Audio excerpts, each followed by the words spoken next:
কৃষি কাৰ্যৰ জৰিয়তে স্বাৱলম্বিতাৰ উৎকৃষ্ট নিদৰ্শন আগবঢ়োৱা চাহাবুদ্দিন আহমেদৰ কাহিনী আজি প্ৰতিদিন টাইমৰ দৰ্শকসকলৰ বাবে লৈ আহিছোঁ।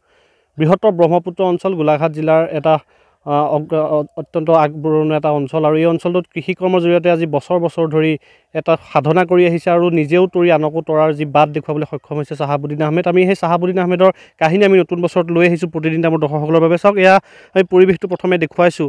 কেওফালে যদি চাই আপুনি সেউজীয়াৰ আচ্ছাদন ইয়াতে দেখিবলৈ পাব। ইয়াতে ফুলকবি, বন্ধাকবি, বেঙেনা, বিলাহীৰ পৰা সকলো ধৰণৰ যি পাচলিখিনি খুব সুন্দৰকৈ ইয়াতে কৰা হৈছে আৰু পৰিকল্পিতভাৱে আজি বছৰ বছৰ ধৰি এই খেতিসমূহ কৰি আহিছে ব্ৰহ্মপুত্ৰ অঞ্চলত এই চাহাবুদ্দিন আহমেদৰ নেতৃত্বত।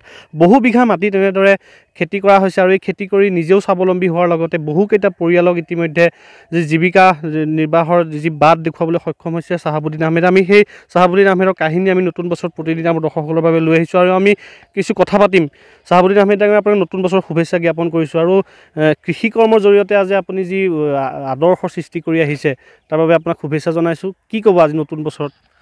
সৰ্বপ্ৰথমে প্ৰতিদিন টাইমৰ সমূহ কৰ্মকৰ্তা আপোনাৰ জৰিয়তে সকলোকে মোৰ নতুন বছৰ হিয়াৰ শুভেচ্ছা আৰু শ্ৰদ্ধা জ্ঞাপন কৰিছোঁ। আৰু আপোনাৰ জনপ্ৰিয় প্ৰতিদিন টাইমৰ জৰিয়তে অসমবাসী ৰাইজলৈ এই ডুবিগাঁৱৰ পবিত্ৰ ভিক্ষাৰী মন্দিৰ পবিত্ৰ স্থলীৰ পৰা নৱবৰ্ষৰ আন্তৰিক শ্ৰদ্ধা কৃতজ্ঞতা জ্ঞাপন শুভেচ্ছা জ্ঞাপন কৰিছোঁ। Happy new year all of you. ঐতিহ্যপূৰ্ণ ডুবিগাঁৱৰ ভিক্ষাৰী মন্দিৰ কৃষি পথাৰত মোৰ ঘৰ ডুবিগাঁৱত। এই ব্ৰহ্মপুত্ৰ অঞ্চলৰ এটা কৃষিজীৱী অঞ্চল বুলি ক'লে ব্ৰহ্মপুত্ৰ অঞ্চলটোকে প্ৰথমে সূচায়। গোলাঘাট জিলাখনৰ ভিতৰতে পথাৰ আমাৰ বজাৰ আমাৰ যিটো সদৌ অসম ছাত্ৰসংঘৰ জনপ্ৰিয় শ্লোগান, সেই শ্লোগানটোৱে কোনোবাখিনি কেতিয়াবা আমাকো আকৃষ্ট কৰিছে আৰু সেই শ্লোগানটোকে সাৰোগত কৰি নাই চাকৰি নাই চাপৰি, বুঢ়ালোকে দেউতাহঁতে কয় চাকৰি যিটো নাপালে চাপৰিকে কৰিব লাগিব, চাপৰিতে খেতি বাতি হয়। গতিকে সেই উদ্দেশ্যে ইয়াতে কৃষিভূমি আৰম্ভ কৰিছিলোঁ। সৰ্বপ্ৰথমে প্ৰথমে এবিঘা, দুবিঘা, তিনিবিঘা, আজি 14 বছৰ সফল সমাপ্তি 14টা বৰ্ষৰ আপোনাৰ এটা খুব সুন্দৰ সংলাপ, নিজেও তৰিছোঁ আনকো তৰাইছোঁ। এই মনোভাৱেৰে আচলতে আমি খেতি বাতি আৰম্ভ কৰিছোঁ।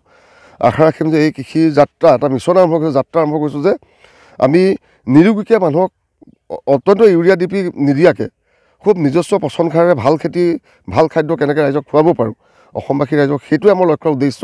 লগতে নিজেও সংস্থাপন আনকো সংস্থাপিত কৰা, এইটো আমাৰ মত। কিমান বিঘা মাটিত কি খেতি আছে এইবাৰ? সৰ্বমুঠ মোৰতো 40 বিঘামান খেতি কৰোঁতো অসমবাসী ৰাইজে 3খন ফাৰ্ম আছে, এখন অগ্নিপুৰ হাঁচোৱা, এখন ইয়াৰ আৰু এখন সৈয়া নতুনকৈ 3 নম্বৰখন আৰম্ভ কৰিছোঁ। ইয়াত আছে ফুলকবি আছে, ওলকবি আছে, বন্ধাকবি আছে, বিলাহী, বেঙেনা, ব্ৰকলি আছে, অকণমান লেট হৈছে, ব্ৰকলি কেপচিকাম আছে, গোটেইখিনিয়ে কৰি আছোঁ। চেষ্টা কৰিছোঁ যাতে বেপাৰী এজন ইয়াত সোমালে যাওঁ যাতে সামগ্ৰীখিনি নোপোৱাকৈ আমাৰ পথাৰ পৰা ঘূৰি যাবলগীয়া নহয়। এইবাৰ বজাৰ কেনেকুৱা পাইছে মূল্য? বজাৰ কিন্তু আজি পৰা 15 বা 10 দিনৰ আগলৈকে যথেষ্ট বজাৰ আছিল। প্ৰায় 70 টকালৈকে এতিয়া ফুলকবি আজিৰ তাৰিখতো বজাৰ কমা নাছিল। কিন্তু ক্ৰমান্বয়ে যে খাৰুপেটীয়াৰ সেই বৰবিহোপা অসমীয়া বজাৰ সোমাই গৈছে, তাৰপিছত আমাৰ বজাৰৰ পৰিমাণটো অলপ কমি গৈছে। মই এইটো আহ্বানজনক শুভ আছে মোৰ। মই আপোনালোকে যদি প্ৰচাৰ বা প্ৰসাৰ কৰ্মৰ কথা এটা ক'ব খোজোঁ যে খাৰুপেটীয়া পাচলি উজনি অসমৰ বজাৰখন দখল কৰিছে।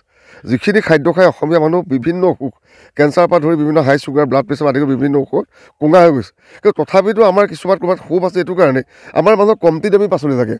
সেই খাৰুপেটীয়া বৰবিহে হওক ক'ৰবাত, কিন্তু এই খাৰুপেটীয়া পাচলি বন্ধ হৈ যায় তো উজনি অসমৰ প্ৰত্যেকজন খিলঞ্জীয়া কৃষি কৰা মানুহ কিন্তু এদিন ৰজা হ'ব, দোপে বজাৰসমূহ দখল কৰিব পাৰিব।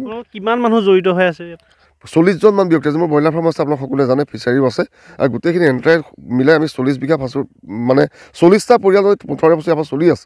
এই দণ্ডৰাম পৰা মোৰ ইয়াতে কাম কৰে নিৰ্মল দাস, তেখেত ৱেষ্ট বেংগলত এক এক্সপাৰ্ট আমাৰ, এই মণিৰাম দা, এওঁ মোৰ ব্ৰইলাৰ ফাৰ্মখন চায়। গতিকে এইদৰে গোটেইখিনি মিলাই 40টা পৰিয়াল বুকুত দম ৰাখি কাৰো পৰা এটকা নিবিচৰাকৈ এই কৃষি কাৰ্যৰ পৰাই পৰিচালনা হৈ আছে তেখেতৰ পৰিয়াল। নতুন প্ৰজন্মক কি আহ্বান জনাব নতুন বছৰত? পথাৰ আমাৰ বজাৰ পৰা শ্লোগানটো ৰাজপথৰ পৰা আমি পথাৰত সোমোৱাব লাগে। অসমত যথেষ্ট ভূমি আছে, এনেই চন পৰা ভূমি আছে, সকলোৱে কৃষি কাৰ্য আৰম্ভ কৰক, কুঁহিয়াৰ কৰক, তিল কৰক, মাটিমাহ কৰক, ৰবি খেতি কৰক, আলু ৰোৱক। এইদৰে যদি কৃষি আমি আৰম্ভ কৰিব পাৰোঁ, আমি কিন্তু অনা অসমীয়া আঁঠু কাঢ়িব নালাগে। আমি স্বাভিমানী অসমীয়া জাতি হিচাপে বুকুত হাত দি আমাৰ নিজৰ ৰাজহাড় পোন কৰি পেলাই আমি অন্তত জীয়াই থাকিব পৰাকৈ আমাৰ সফলতা সামৰ্থ্য খেতি পথাৰৰ পৰাই আমি লাভ কৰিব পাৰিম। আপুনি ইয়াৰ পৰা পাচলিখিনি নিয়ে কেনেকুৱা পায়, বজাৰৰ মূল্য কেনেকুৱা পায় আৰু কেনেদৰে জড়িত হৈ আছে ইয়াত? বজাৰৰ মূল্য মানে কি ক'ম, বজাৰৰ মূল্য আমি এতিয়া ধৰক খাৰুপেটীয়া চব্জিখিনি আহিলে আমাৰ অলপ দিগদাৰ হয়। কাৰণ তেওঁলোকে ধৰক যদি 10 টকা বিকে, আমিতো 10 টকা বিকিব নোৱাৰোঁ। আমাৰ যেনেকৈ 15 টকা বা 20 টকা লাগিব, 15-20 টকা বুলি ক'লে কাষ্টমাৰে ক্ৰয় নকৰে। যদি 10 টকাটো নিব নে 15 টকাটো নিব, গতিকে তেওঁলোকৰ লগত মানে মিলাই পেলাই আমি ব্যৱসায়টো কৰিবলগীয়া হয়। সেই গতিকে অলপ মানে আমাৰ অসুবিধাৰ সন্মুখীন হওঁ আৰু।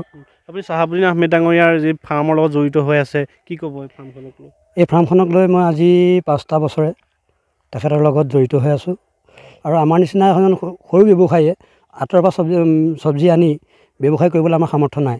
তেখেতে আমাক ঘৰৰ পৰা নিমন্ত্ৰণ কৰি আনি তেখেতৰ কোনো আমাৰ পুঁজি নোহোৱাকৈ তেখেতৰ ফাৰ্মৰ পৰাই আমাক এতিয়া পাচলি দি আমাৰ সংসাৰখনত মানে পৰিচালনা কৰাত আমাক সহায় কৰিছে। হয়, নিশ্চিতভাৱে এয়াই হৈছে যি আদৰ্শনীয় জীৱনৰ কাহিনী। আৰু এনেদৰে ক'ব লাগিব নতুন বছৰৰ প্ৰথমখন গীতাত আমি দেখুৱাবলৈ যত্ন কৰিলোঁ প্ৰতিদিন টাইমৰ দৰ্শকসকলক। নিজেও তৰি আনকো তৰাৰ এক দীপ্ত সোপান ৰচিছে চাহাবুদ্দিন আহমেদে, আৰু এনেদৰে আদৰ্শ হৈ পৰিছে চাহাবুদ্দিন আহমেদৰ কৰ্মজীৱন।